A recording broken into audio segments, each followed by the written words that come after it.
So, I am Cheryl D. Tanglao, and my topic for this subject is Chapter 3, Fuels, Additives, Substances, and Pollutants.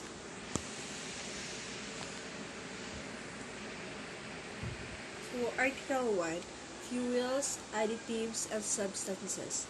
Fuels and additives. The representatives of the fuel and automotive industries, academy, and the consumers shall set specifications for all types of fuel and fuel-related products to improve fuel composition for increased efficiency and reduced emissions, provided, however, that the specifications for all types of fuel and fuel-related products set forth pursuant to this section shall be adopted by the DPS as a Philippine national standards. The DOE shall also specify the allowable content of the additives in all types of fuels and fuel-related products such as standards shall be based primarily on the threshold levels of health and research studies. So, every 2 years thereafter, or as need arises, the specifications of unleaded gasoline and the automotive and industrial diesel fuel shall be reviewed and revised for further improvement and formulation in accordance with the provisions of this act. So this article, Fuel Additives and Substances, is under Republic Act 8749. So let's define first what is Republic Act 8749. So Republic Act 8749, otherwise known as the Philippine Air Act, is a comprehensive air quality management policy and program which aims to achieve and maintain healthy air for all Filipinos. Fuel and additives pursuant to the Air Quality Framework to be established under Section 7 of this Act. So this Department of Energy, or DOE, co-chaired by the Department of Environment and Natural Resources, or DENR, in consultation with the Bureau of Products Standards, or BPS, of the DTI.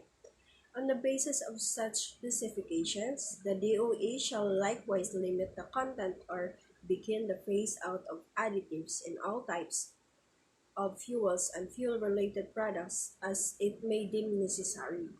Other agencies involved in the performance of this function shall be required to coordinate with the DOE the transfer of documents and information necessary for the implementation for this provision.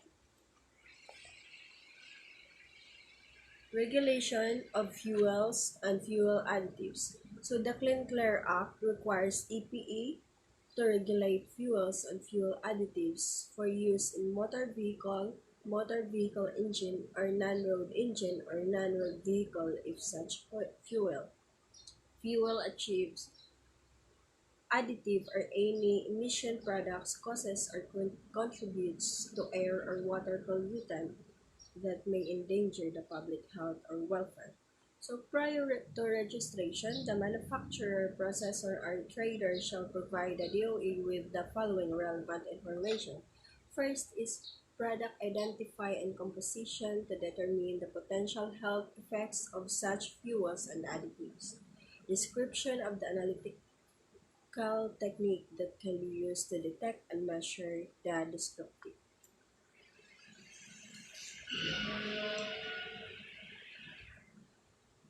Third is recommended range of concentration, and last, purpose in the use of fuel and additives.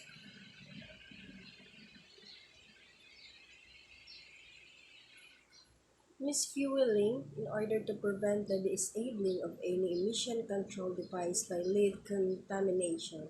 No person shall introduce or cause or allow the introduction of leaded gasoline into any motor.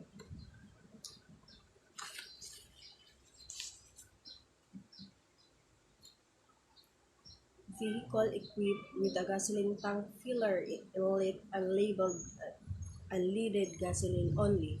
So if misfueling happen, so what will happen?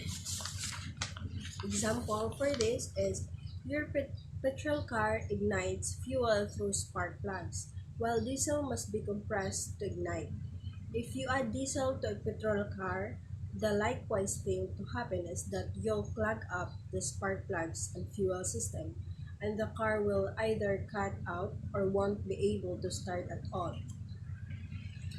Pro- Prohibition on manufacture, import, and sale of leaded gasoline and of engines and or components requiring leaded gasoline. So no person shall manufacture, import, sell, offer for sale, introduce into commerce, convey or otherwise dispose of in any manner leaded gasoline and engines and components requiring the use of leaded gasoline. So for existing vehicles, the DTI shall formulate standards and procedures that will allow non-conforming engines to comply with the use of unleaded fuel within 5 years after the effectivity of this act. Article 2. Other pollutants. So ozone depleting substances. Consistent with the terms and conditions of Montreal Protocol on substances that deplete the ozone layer and other international agreements and protocols to which the Philippines is in signatory, the department shall phase out ozone depleting substances. So, what are ozone depleting substances? Ozone depleting substances are chemicals that destroy the Earth's protective ozone layer. So, this includes halon, carbon tetrachloride, methyl chloroform, and methyl bromide.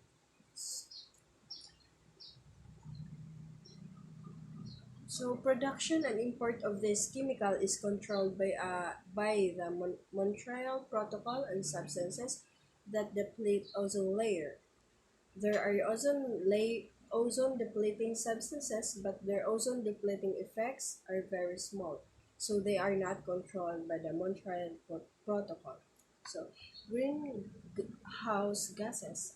The Philippine Atmospheric, Geophysical, and Astronomical Service Administration, or PAGASA, shall regularly monitor meteorological factors affecting environmental conditions, including ozone depletion and greenhouse gases, and coordinate with the department in order to effectively guide air pollution monitoring and standard setting activities. So, what are greenhouse gases? So, Earth's greenhouse gases trap heat in the atmosphere and warm the planet. The main gases responsible for the greenhouse effect include carbon dioxide, methane, nitrous oxide, and water vapor, which all occur naturally, and fluorinated gases. So greenhouse gases have different chemical properties and are removed from the atmosphere over time by different process. Carbon dioxide, for example, is absorbed by so-called carbon sinks, such as plants, soils, and the ocean. So fluorinated gases are destroyed only by sunlight in far apart atmosphere. So persistent organic pollutants. The department shall develop short-term and long-term national government progress in the reduction and elimination of POPs such as dioxins and furans. Such programs shall be formulated within a year after the establishment of the inventory list. So, persistent organic pollutants are what is this persistent organic pollutants? So these are toxic chemicals that adversely affect human health and the environment around the world because they can be transported by wind and water. Most POPs generated in one country can do and affect people and wildlife far from where they are used and released.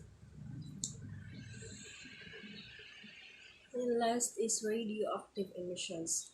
All projects which will involve the use of atomic and or nuclear energy and will entail release and emission of radioactive substances into the environment incident to the establishment or position of nuclear energy facilities and radioactive materials, handling, transport, production, storage, and use of radioactive materials shall be regulated in the interest of public health and welfare by the Philippine Nuclear Research Institute or PNRI in coordination with the department and other appropriate government agencies. So, what is radioactive emissions? Radioactive decay occurs with the emission of particles or electromagnetic radiation from an atom due to change within its nucleus. That's all.